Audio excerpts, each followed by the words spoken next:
Hi friends, welcome to Chennai food. ஒரு cup ragi மாவும் ஒரு கைப்பிடி முருங்கைக்கீரையும் இருந்தா போறங்க. ரொம்பவே டேஸ்டியான ஹெல்த்தியான morning breakfast and dinner recipe எப்படி செய்யறதுன்னு பார்க்க போறோம். வாங்க பார்க்கலாம்.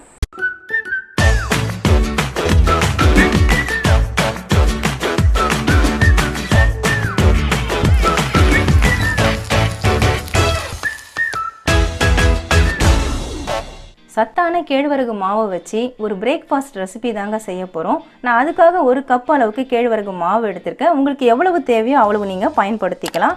இந்த கேழ்வரகு மாவை நான் மிக்சிங் பவுலுக்கு மாற்றி விட்டுக்கிறேன். ஒரு மீடியம் சைஸ் வெங்காயத்தை நான் பொடியாக நறுக்கி வச்சுருக்கேன், அதையும் இதில் சேர்த்துக்கிறேன். ஒரு பச்சை மிளகாய் பொடியாக நறுக்கி வச்சுருக்கேன், அதையும் இதில் சேர்த்துக்கிறேன். காரத்துக்காக நம்ம பச்சை மிளகாய் மட்டும்தான் சேர்க்குறோம். உங்களுக்கு காரம் கூடுதலாக வேணும்னா 1/4 ஸ்பூன் மிளகாய் தூள் சேர்த்துக்கலாம். ஒரு கைப்பிடி அளவுக்கு முருங்கைக்கீரை சுத்தமாக நான் அலசி எடுத்து வச்சுருக்கேன். தண்ணி எல்லாத்தையும் வடிச்சிட்டு இதே மாதிரி எடுத்துக்கோங்க. இந்த முருங்கைக்கீரையும் அதில் சேர்த்துக்கிறேன். தேவையான அளவு உப்பு, நான் 1/2 ஸ்பூன் அளவுக்கு சால்ட் எடுத்துருக்கேன், அதையும் சேர்த்துக்கிறேன். இது எல்லாத்தையும் நல்லா மிக்ஸ் பண்ணி விட்டுக்கலாம். நல்லா மிக்ஸ் பண்ணி விட்டுட்டேங்க. இப்போ கொஞ்சம் கொஞ்சமாக தண்ணி சேர்த்து நம்ம பிசைஞ்சிக்கலாம். கெட்டியாக தான் மாவு பிசைஞ்சிக்கணும். நம்ம அடைக்கெல்லாம் எப்படி மாவு பிசையுமோ அதே ப்ராசஸ் தான்.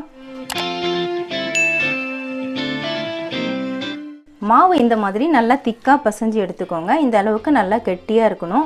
இதிலிருந்து ஒரு சின்ன உருண்டை அளவுக்கு நம்ம எடுத்துட்டு தவாவில் அடை மாதிரி தான் தட்ட போகிறோம். உங்களுக்கு பச்சையாக சேர்க்கறது பிடிக்கலனா நீங்கள் எல்லாத்தையும் வதக்கி கூட சேர்த்துக்கலாம். அதே மாதிரி அடையை ஸ்ட்ரைட்டாக தட்டுறதுக்கு கஷ்டமாக இருந்தால் நீங்கள் பட்டர் பேப்பரில் தட்டிக்கலாம், இல்லைனா ஈர துணியில் கூட தட்டிக்கலாம். நான் அடுப்பில் தவா போட்டு வச்சுருக்கேன், தவா சிம்மில் வச்சுருக்கேன். இதை நம்ம இப்படி தண்ணி தொட்டுட்டு நல்லா தட்டினா ஈஸியாக இருக்கும். கையில் தண்ணி நினச்சிட்டு தட்டி விட்டிங்கன்னா உங்களுக்கு ஈஸியாக இருக்கும். கையில் சூடும் தெரியாது. இது மாதிரி தண்ணி நினச்சிட்டு செய்கிறதுனால பாருங்கள் கையில் ஒட்டலை, நல்லா ஈஸியாக தட்ட வருது. எவ்வளவு மெலிசாக வேணுமோ நீங்கள் அவ்வளோ மெலிசாக இதை தட்டிக்கலாம். ஈர துணியை நீங்கள் நினச்சி பிழிஞ்சிட்டு அதில் தட்டிட்டு கூட போட்டுக்கலாம், இல்லை வாழை இலையில் தட்டிட்டு கூட இதில் போட்டுக்கலாம். நான் தட்டி விட்டுட்டேன். இப்போ அடுப்பை ஹையில் வச்சுட்டு கொஞ்சமாக நம்ம எண்ணெய் சேர்த்து விட்டுக்கலாம். ஒரு பக்கம் வெந்ததுக்கு அப்புறமா தான் திருப்பி போடணும்.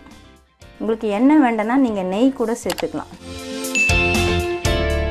ஒரு நிமிஷம் நீங்கள் ஹை ஃப்ளேமில் வச்சுட்டிங்கன்னா ஒரு சைடு வெந்துடும். இப்போ பாருங்கள், இப்படி தூக்கி பார்த்தாலே உங்களுக்கு தெரியும் நல்லா கிழண்டு வருது தவாலேருந்து. இப்போ நம்ம திருப்பி போட்டுக்கலாம். திருப்பி போட்டுட்டு கொஞ்சமாக ஆயில் சேர்த்து விட்டுக்கலாம். ஒரு சைடும் நல்லா வேகட்டும். வெந்ததுக்கப்புறமா நம்ம எடுக்கலாம். 2 சைடுமே அடை நல்லா வெந்துருச்சுங்க. இப்போ நம்ம இதை எடுத்துக்கலாம். எடுத்துட்டு நான் பிளேட்டுக்கு மாற்றிக்கிறேன். பாருங்கள், சூப்பராக ரெடி ஆகிருக்குது. நம்ம மெலிசாக தான் அடையை தட்டியிருக்கிறோம். எந்த அளவுக்கு மெலிசாக இருக்குது பாருங்கள். ரொம்பவே டேஸ்ட்டாகவும் இருக்கும், ஹெல்த்தியாகவும் இருக்கும். இதுக்கு நம்ம சைட் டிஷ் வச்சு சாப்பிட்ணுன்னு அவசியமே கிடையாது. ஏன்னா அந்த முருங்கைக்கீரையோட டேஸ்ட்டு, அந்த வெங்காயம், அந்த பச்சை மிளகாய் இதெல்லாமே பல்லில் கடிப்படும் பொழுது ரொம்ப டேஸ்ட்டாக இருக்குங்க. ரொம்பவே ஹெல்த்தியான டிஷ்ஷு. எப்போ பாரு இட்லி தோசைன்னு ஒரே மாதிரி சாப்பிடாம இந்த மாதிரி டிஃப்ரெண்ட்டான பிரேக்ஃபாஸ்ட்டை நீங்கள் செஞ்சு சாப்பிட்லாம். இதை மார்னிங் பிரேக்ஃபாஸ்ட்டாகவும் செய்யலாம், நைட்டு டின்னருக்கும் செய்யலாம். ரொம்ப ஹெல்த்தியான ஃபுட்டு. கண்டிப்பாக ட்ரை பண்ணி பாருங்கள். ராகி மாவையும் முருங்கைக்கீரையும் வச்சு ரொம்பவே டேஸ்டியான அடை எப்படி செய்கிறதுன்னு வீடியோவில் பார்த்துருப்பீங்க. ரொம்பவே ஹெல்த்தியாகவும் இருக்கும். கண்டிப்பாக ட்ரை பண்ணி பாருங்கள். உங்களுக்கு இந்த வீடியோ பிடிச்சிருந்தா லைக் பண்ணுங்கள், ஷேர் பண்ணுங்கள், சப்ஸ்கிரைப் பண்ணுங்கள். பக்கத்தில் இருக்க பெல் ஐக்கானை கிளிக் பண்ணிக்கோங்க. அதில் ஆல்னு ஒரு ஆப்ஷன் காட்டும், அதையும் கிளிக் பண்ணிக்கோங்க. நன்றி, வணக்கம்.